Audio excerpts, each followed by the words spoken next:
ബില്ലുകൾക്ക് രാഷ്ട്രപതിക്ക് പോലും സമയപരിധി നിശ്ചയിച്ച സുപ്രീം കോടതിയുടെ തീരുമാനത്തിൽ പ്രതികരിച്ചിരിക്കുകയാണ് കേരള ഗവർണർ രാജേന്ദ്ര വിശ്വനാഥ് അർലേക്കർ. വിഷയം കോടതിക്ക് ഭരണഘടനാ ബെഞ്ചിന് വിടാമായിരുന്നു. ബില്ലിന് അനുമതി നൽകാൻ ഭരണഘടന സമയപരിധി നിശ്ചയിച്ചിട്ടില്ലെന്നും അദ്ദേഹം ഹിന്ദുസ്ഥാൻ ടൈംസിന് നൽകിയ അഭിമുഖത്തിൽ പറയുകയുണ്ടായി. ബില്ലുകൾ പാസാക്കാൻ പരിധി നിശ്ചയിക്കണമെങ്കിൽ ഭരണഘടനാ ഭേദഗതി കൊണ്ടുവരണമെന്നും അദ്ദേഹം പറഞ്ഞു. പ്രജിത് മോഹനൻ വിവരങ്ങളുമായി ചേരുന്നു. പ്രജിത്ത്, എന്തൊക്കെയാണ് അഭിമുഖത്തിൽ ഗവർണർ പറഞ്ഞിരിക്കുന്നത്? ായ കോടതി വിധിയിൽ നിർണായകമായ ചർച്ചകൾക്ക് വഴിവെക്കുന്ന ഒരു അഭിപ്രായ പ്രകടനമാണ് ഇപ്പോൾ ഹിന്ദുസ്ഥാൻ ടൈംസ് നൽകിയ അഭിമുഖത്തിലൂടെ കേരള ഗവർണർ രാജേന്ദ്ര വിശ്വനാഥ് അർലേക്കർ നടത്തിയിരിക്കുന്നത് എന്നുള്ള കാര്യത്തിൽ തർക്കമില്ല. അദ്ദേഹം കൃത്യമായി പറയുന്നൊരു വിഷയം എന്ന് പറയുന്നത് ഇത്തരം ഒരു കോടതിക്ക് ഇത്തരം ഒരു ഉത്തരവിറക്കാനുള്ള സാഹചര്യമുണ്ടോ എന്നുള്ളതാണ് അദ്ദേഹം ചോദിക്കുന്നത്. തനിക്ക് തെറ്റുപറ്റിയിരിക്കാം ഈ അഭിപ്രായം പറയുന്നതിൽ, പക്ഷേ തൻ്റെ ചോദ്യം പ്രസക്തമാണ്. കാരണം സാധാരണഗതിയിൽ ഭരണഘടനയിൽ എവിടെയും ഒരു ബില്ലിൽ അന്തിമ തീരുമാനമെടുക്കാൻ ഗവർണർക്കോ രാഷ്ട്രപതിക്കോ അല്ലെങ്കിൽ അത്തരത്തിലുള്ള ഒരു സമയക്രമം നിശ്ചയിച്ച് നൽകിയിട്ടില്ല.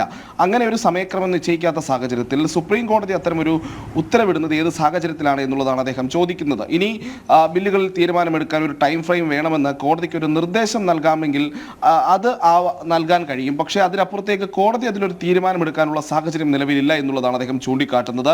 പ്രത്യേകിച്ച് ഇത്തരത്തിൽ ഈ ഭരണഘടനയിൽ ഇല്ലാത്തൊരു കാര്യം അത് പുതുതായി ഉൾപ്പെടുത്തണമെങ്കിൽ ഭരണഘടനാ ഭേദഗതി കൊണ്ടുവരണം. ഭരണഘടനാ ഭേദഗതി കൊണ്ടുവരാൻ പാർലമെന്റിനാണ് അധികാരം. പാർലമെന്റിന് മാത്രമാണ് അത്തരമൊരു അധികാരം എന്നിരിക്കെ കോടതിക്ക് അതിൽ ഒരു തീരുമാനമെടുക്കാൻ കഴിയുമോ എന്നുള്ളതാണ് അദ്ദേഹം ചോദിക്കുന്ന അല്ലെങ്കിൽ മുന്നോട്ട് വയ്ക്കുന്ന പ്രധാന ചോദ്യം എന്നുള്ളത്. അദ്ദേഹത്തിന്റെ പരാമർശങ്ങൾ വരുമ്പോൾ ഈ ബില്ലുകൾക്ക് സമയപരിധി നിശ്ചയിക്കുന്നത് സുപ്രീം കോടതിയുടെ അല്ലെങ്കിൽ ഈ പറയുന്ന രീതിയിൽ കോടതി സംവിധാനത്തിന്റെ ഒരു ഓവർ റീച്ച് എന്നൊരു പദ്ദേഹമാണ് അദ്ദേഹം സൂചിപ്പിച്ചു അല്ലെങ്കിൽ ഉപയോഗിച്ചിരിക്കുന്നത്. അതായത് അധികാരപരിധി കടന്നു എന്നുള്ളത് തന്നെയാണ് അദ്ദേഹം കൃത്യമായി പറഞ്ഞു വെക്കുന്നത് എന്നുള്ളതാണ്. ഈ വിഷയം വേണമെങ്കിൽ കോടതിക്ക് ഭരണഘടനാ ബെഞ്ചിന് വിടാമായിരുന്നു. അങ്ങനെ ഒരു സാഹചര്യവും ഉണ്ടായില്ല. ബില്ലിന് അനുമതി നൽകുന്നതിൽ ഈ പരിധി നിശ്ചയിക്കുന്നതിൽ ഒരു ഭരണഘടനാ ഭേദഗതി കൊണ്ടുവരണം എന്നുള്ള നിർദ്ദേശം നൽകാമായിരുന്നു.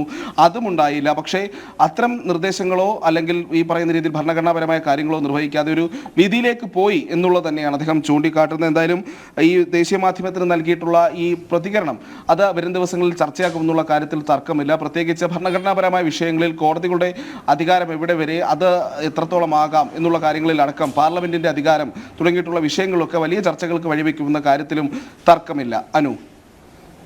ശരി പ്രജിത്ത്.